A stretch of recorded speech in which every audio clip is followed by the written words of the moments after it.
우리가 예수님을 닮아간다고 말을 하고 또한 예수님을 더욱더 생각하기를 원하지만 우리가 사실은 예수님의 그 마음과 또한 모습을 잘 실감하지 못하는 것이 사실입니다. 고난 주간을 함께 보내고 있지만 예수님께서 얼마나 간절히 기도하셨는가에 대해서 우리가 잘 모르고 또한 잘 경험하기에 쉽지 않은 것이 사실이에요. 왜냐하면 내가 기도하거나 혹은 다른 사람이 기도하는 모습과 예수님의 기도하시는 모습을 비교하게 되면 정말 예수님이 얼마나 기도하셨는가에 대해서 우리가 잘 알기 어렵기 때문에 그렇습니다. 물론 밤을 지새우면서 간절히 통곡하면서 몇 날 몇 개월 하나님 앞에 울며 시간을 보냈던 믿음의 선배들의 모습이 있었습니다. 그들은 철야를 밥 먹듯이 하면서 기도했습니다. 그리고 기도원마다 기도하시는 분들이 넘쳐났고 교회에서도 울며 불며 기도하시는 분들이 참 많았던 그런 시절들이 분명히 있었습니다. 그리고 물론 우리 할아버지 할머니 우리 부모님들도 그렇게 울며 밤을 지새워서 기도했던 이유들이 있었습니다. 그런데 그 대부분의 기도의 제목은 이제 우리의 삶의 고단한 문제들, 그것이 우리의 가장 큰 기도의 제목이었습니다. 먹고 사는 문제들, 우리의 자녀에 대한 문제들, 하나님 우리의 남편을 지켜주시고 우리의 아내를 강건하게 해 주시옵소서. 우리의 어려운 현실과 더욱더 불투명한 미래에 대한 두려움 때문에 하나님 앞에 간절히 기도했던 우리의 모습이 있습니다. 사실 지금 우리도 어찌 보면 울며 부르짖으며 기도할 수 있습니다. 우리도 철야하며 밤을 지새우며 기도원에 가서 며칠 기도할 수 있습니다. 원하지 않지만 만약 우리에게 심각한 문제가 생기고 불행한 일들이 생긴다면, 우리 가정 어떤 구성원들에게 큰 아픔이 생긴다면 우리도 지금 그렇게 기도할 수 있을 것입니다. 내가 예상하지 못한, 준비하지 못한 엄청나게 큰 문제가 발생한다면 우리도 지금 밤새워 부르짖어 기도할 수 있습니다. 내 남편을 위해서, 아내와 자녀를 위해서, 우리의 삶의 형편을 위해서 우리는 통곡하며 기도할 수 있습니다. 그런데 현대 많은 그리스도인들, 저 포함해서 우리들의 눈물은 사실 우리들의 가정 안에만 고여 있을 때가 굉장히 많습니다. 우리의 눈물이 우리의 가정 밖을 넘어가기가 쉽지 않다는 그런 말씀입니다. 우리가 부르짖어 애타게 간절히 기도하지만 그것이 내가 살고 있는 그 가정이라고 하는 영역, 내 삶의 영역을 벗어나기가 쉽지 않다는 것입니다. 어느 순간 우리의 기도의 영역은 굉장히 작아졌다는 것입니다. 그것을 넘어가지 못해요. 내가 만일 나의 사명 때문에 그렇게 기도할 수 있는가? 통곡하며 철회하며 금식하며 기도할 수 있는가? 내가 교사라면 내가 맡은 학생을 위해서, 내가 더 좋은 교사가 되기 위해서 내가 그렇게 기도할 수 있는가? 내가 찬양대원이고 내가 성과대원이라면 내 사명을 보다 더 하나님 앞에 아름답게 감당하기 위해서 나는 금식하며 철회하며 기도할 수 있는가? 저 또한 마찬가지예요. 제가 목사로서, 또한 전도사로서, 우리 교회 각각의 직분자로서 우리는 하나님이 나에게 맡겨주신 그 사명, 그것에 대한 고귀함, 중요성, 내가 더 잘 감당하기 위해서 우리는 부르짖으며 눈물 흘리며 우리의 눈물의 강이 나의 지경을 넘어가면서 기도할 수 있는가? 내가 미전도 종독을 위해서 그렇게 기도할 수 있고, 공산주의 국가에서 핍박받는 사람들을 위해서, 전쟁을 위해서, 소외된 사람들을 위해서 내가 몇 날 며칠을 처리하면서 금식하며 기도할 수 있는가? 우리 선교사들을 위해서 기도할 수 있는가? 사실 솔직히 우리가 서로 고백한다면 우리의 기도는 너무 이기적입니다. 그리고 우리의 눈물도 굉장히 이기적이라는 사실을 생각해 보게 됩니다. 오늘 예수님의 기도하시는 모습을 보게 됩니다. 예수님은 어떤 모습으로 기도하시는가? 예수님은요, 세 가지 목적에 의해서 이 땅에 오셨습니다. 첫 번째 목적은요, 하나님 자신의 뜻을 이루시기 위해서 이 땅에 오신 것입니다. 하나님 자신을 위해서 예수님이 이 땅에 오셨습니다. 하나님은 자신의 뜻인 사랑과 기쁨과 채워짐과 충만의 뜻을 가지고 이 땅을 창조하셨습니다. 그리고 사람을 만드셨습니다. 사람을 통해서 영광을 받으시고 기쁨을 받으셨습니다. 하나님께서 만드신 이 땅의 모든 창조물보다 사람을 통해서 더욱더 큰 영광과 은혜 보시기에 좋았더라, 이렇게 말씀하신 것입니다. 하나님 자신을 위해서.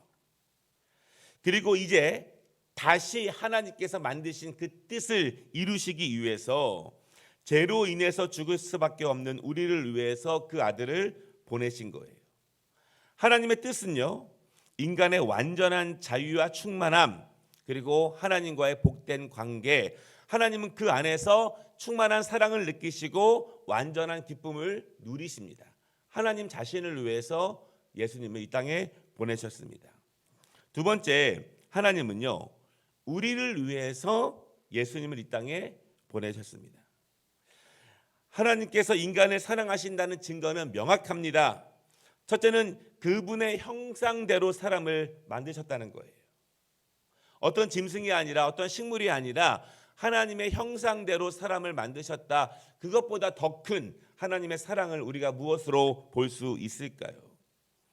두 번째, 하나님의 사랑의 증거는 죄로 인해서 죽을 수밖에 없는 인간을 위해서 그 아들을 다시 세상에 보내셨다. 인간을 위해서 그 아들을 보내셨다. 이것이 하나님의 사랑입니다. 하나님은 예수 그리스도를 우리를 위해서 보내신 것입니다. 세 번째로, 예수님은요, 이 땅에 오심에 대해서 성부 하나님의 마음을 알기 때문에 성부 하나님의 말씀에 순종해서 예수님은 이 땅에 오신 거예요. 성부 하나님께서는 인간을 구원하시기 위해서 아들을 어린 양으로 보내셨습니다. 인간에게 주신 구원의 방법, 바로 속죄 제사의 제물로서 그 어린 양으로 예수님을 보내셨어요. 예수 그리스도는 아버지의 마음을 너무나 잘 알기 때문에 아버지의 마음을 순종하면서 이 땅에 제물로 오셨다는 것입니다. 제물로 오심, 죽기 위해서 오심, 아버지의 기쁨을 위해서 오셨고 아버지의 사랑을 위해서 오셨고 아버지의 뜻이 이루어지기 위해서 예수님은 이 땅에 오신 것입니다. 예수님은 오늘 이러한 아버지의 뜻을 위해서 기도하시는 모습을 우리가 누가복음에서 볼 수 있어요. 오늘 44절에서 예수님께서 기도하시는 모습을 한 절로 나타내고 있지만 그 안에는 정말 깊은 의미들이 있습니다. 44절에 보시면은요,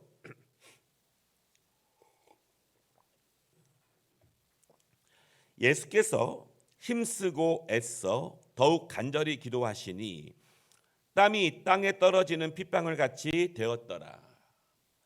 사실은 성경에서 기도하는 어떤 모습을 설명할 때 오늘 말씀보다 더 최상급으로 표현한 말씀은 없어요. 힘쓰고 애써 더욱 간절하게.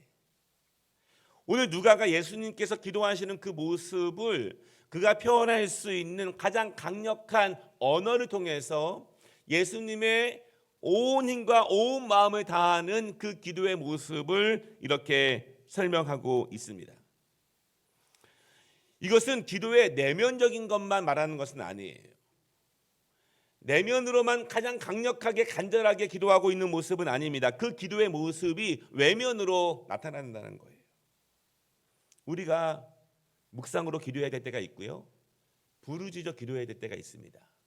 그러나 정말 강력할 때에는 그 내면의 묵상과 내면의 고통이 우리의 입술과 눈물을 통해서 밖으로 튀어나오게 돼요.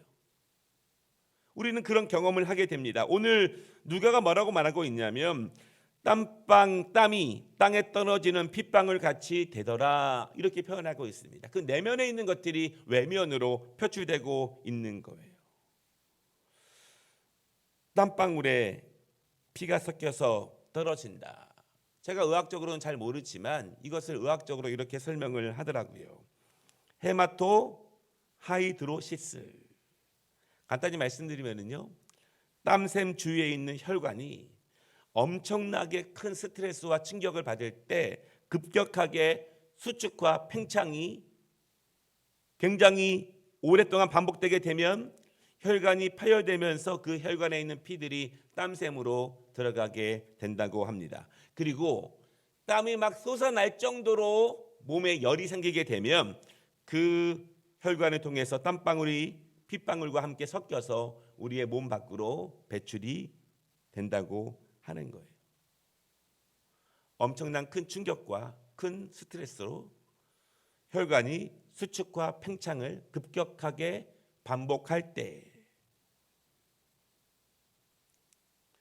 예수님의 기도의 모습이 이러하셨다는 것입니다. 예수님의 기도는 이처럼 간절한 기도이죠. 42절 말씀을 보면은요, 예수님은 이 잔을 위해서 기도하셨습니다. 이 잔은 무엇인가? 이 잔은 내가 어린 양이 되는 것입니다. 내가 누군가의 죄를 위해서 대신 죽는 어린 양, 그 어린 양이 되는 잔입니다. 레위기 말씀을 보면은요, 한 사람이 죄를 지었을 때 내가 죽어야 하지만 하나님이 제정하신 구속의 법을 통해서 어린 양, 흠없는 어린 양을 드릴 때 어린 양이 그 사람의 죄를 대신해서 죽게 됩니다. 그런데 그 어린 양의 입장에서는요, 누군가의 죄를 위해서 흠없는 오래 살지 못한 그 어린 양이 살이 뜯기고 불에 타면서 죽음을 감내해내야 합니다. 사실은 우리는 어린 양에 대해서 그냥 단순히 지나가거나 아니면 간단히 생각해 보지만 어린 양의 입장에서 그 고통은 굉장히 큰 고통이겠죠. 그 고통을 죄를 지은 사람이 매번 감당해야 한다면 그 고통은 얼마나 끔찍한 고통이겠습니까? 예수님은 물론 스스로의 고통을 힘들어하셨습니다. 그러나 예수님의 기도의 대부분이 그 고통을 피하게 해달라는 기도는 아니었어요. 예수님이 고통 때문에 기도하신 것은 아니었습니다. 제가 이 표현을 어떻게 해석을 해야 될까 생각을 하다가 이런 생각을 해봤어요. 뭐 그런 일은 없지만요, 영화에서나 나오는 거지만 정말 중한 죄를 지은 아들을 위해서 부모가 대신 그 죄를 감당할 수 있다면 모든 부모들은 그 죄를 감당하려고 해요. 그런데 그때 그 부모는요, 대신 감당해야 되는 그 죄의 고통 때문에, 아픔 때문에 힘들어하는 것이 아니라 그 내 아들이 괴로워하고 힘들어하고 그 죄의 무게와 또 그 아들이 연약하고 힘들어하고 고통스러워하는 그 모습, 그 죄 때문에 더 괴로워하는 것이지 부모가 감당해야 되는 그 고통의 크기 때문에 더 괴로워하지는 않아요. 예수님의 간절한 기도는 그의 고통을 해결해달라는 기도는 아니었습니다. 그의 고통을 못 이길 만한 기도는 아니었어요. 다만 그분이 감당해야 될 죄의 크기, 이 안에 담긴 하나님의 사랑, 그리고 하나님의 외면, 그 죄의 무게들, 영원한 형벌의 크기들, 그 무거움이 얼마나 큰지 아시기 때문에 예수님은 그것을 위해서 이렇게 기도하셨습니다. 중요한 점은 예수님은 아버지의 뜻을 위해서 이렇게 기도하셨다는 것입니다. 이렇게 기도할 수 있는 이유는요, 자신에게 주신 성부 하나님의 뜻을 무겁게 받아들이는 거예요. 가볍게 여기지 않습니다. 하나님의 뜻, 나에게 임한, 지금 나에게 임한 내가 감당해야 되는, 내가 감당함으로써 하나님의 뜻이 다시 이루어지게 하는 그 뜻을 무겁게 받아들이게 됩니다. 그 무거운 받아들인 가운데 강력하고 간절한 기도가 이루어지게 돼요. 나의 인간적인 마음과 아버지의 뜻이 부딪히는 기도예요. 우리의 기도도 그렇습니다. 우리가 사명을 감당할 때 나의 인간적인 마음과 아버지의 뜻이 부딪히는 기도.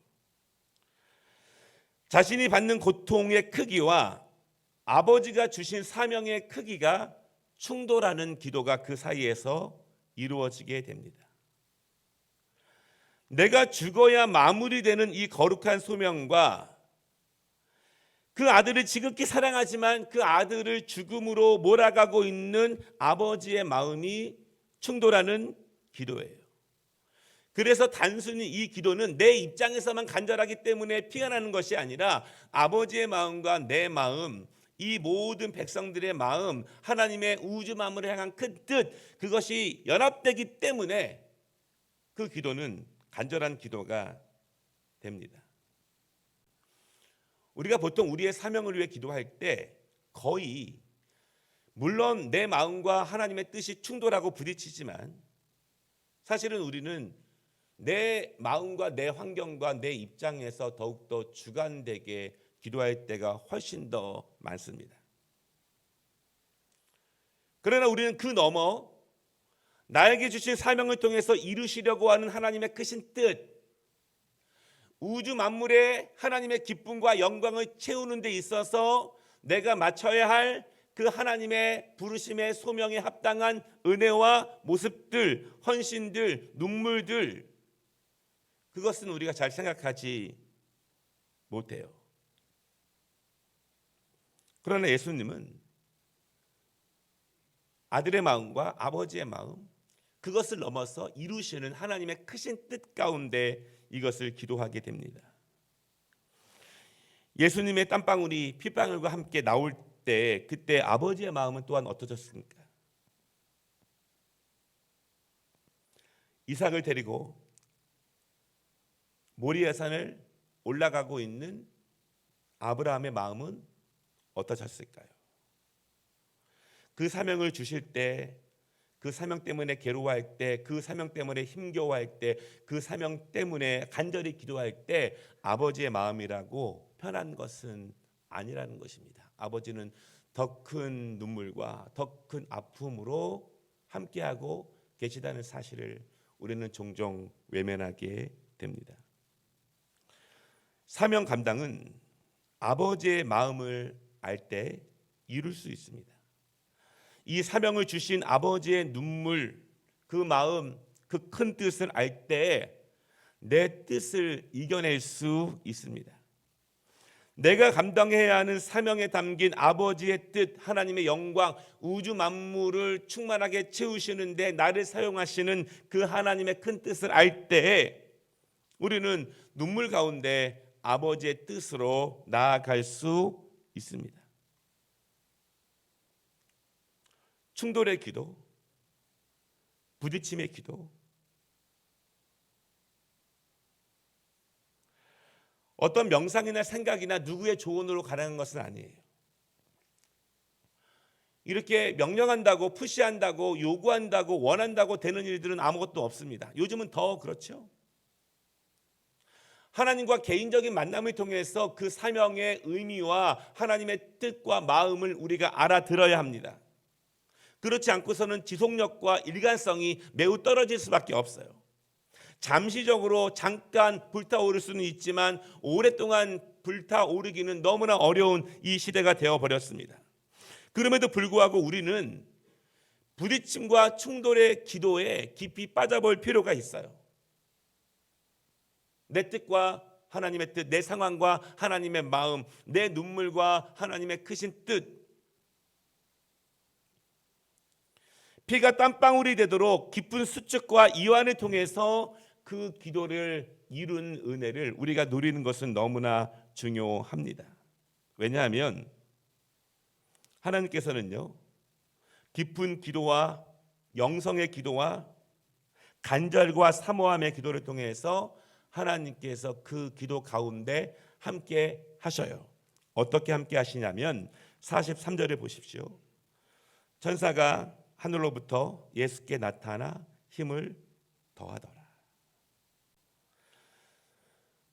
오직 나를 통해서 하나님의 뜻이 이루어지기 원하는 아버지 하나님의 간절한 마음에 그 기도에 천사가 힘을 함께 보탠다는 거예요. 누가가 보는 현상은 그렇게 간절히 기도하시는 예수님, 그분과 함께하는 하나님의 은혜, 하나님의 영광, 하나님의 뜻이 그를 감싸 안고 있다는 모습을 누가가 보게 됩니다. 나의 연약함과 나의 고통이 있지만 그것보다 더 크신 하나님의 뜻을 향해서 치열하게 몸부림치며 내면과 외면을 통해서 분투하며 나아가는 모습 속에서 성령께서 그를 도우신다는 거예요. 힘내도록 아버지의 뜻을 이룰 수 있도록, 아버지의 뜻을 받아들일 수 있도록. 보통 이것은 우리가 하나님이 우리의 힘을 보탠다 그렇게 말해요. 언제 보태주시냐면 내 숨이 끝까지 찼을 때, 내가 더 이상 뛸 수 없을 때, 이제는 내가 멈춰야겠다. 내 다리에 모든 것이 힘이 풀려서 이제는 주저앉기 직전에, 그때 하나님이 우리에게 힘을 보태주십니다. 출발도 하지 않았는데 보태주시는 것은 아니에요. 여러분, 그러므로 우리가 그때 더욱더 강력하게 하나님의 은혜를 위해서, 뜻을 위해서 기도할 필요가 있습니다. 오늘의 결론은요, 오늘 예수님의 이러한 기도는 자기 자신을 위한 기도는 아니었습니다. 자신의 뜻을 위해서 간절히 부르짖는 기도도 아니었습니다. 오직 성부 하나님의 거룩하신 뜻이 나를 통해서 사용되고 내가 도구가 되고 나를 통해서 그것이 이루어진다고 하는 아버지의 뜻을 나를 통해서 이루기 원하는 하나님의 뜻을 위한 기도였어요. 예수님 자신을 위한 기도가 있다면 그럼에도 불구하고 아버지의 뜻을 내가 잘 순종하도록 성령님께서 도와주시기를 원하는 기도였습니다. 고난주간 우리는 예수님께 집중하지만 또한 나에게 집중하는 시간이 되어야 할 것입니다. 나에게 주신 사명을 아는 주간이 되면 좋겠습니다.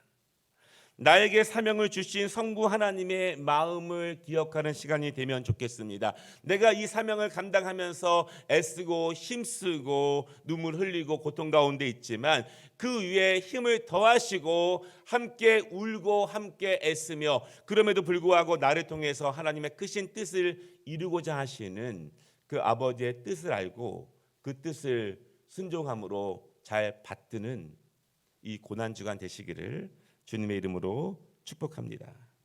우리 함께 찬양하겠습니다.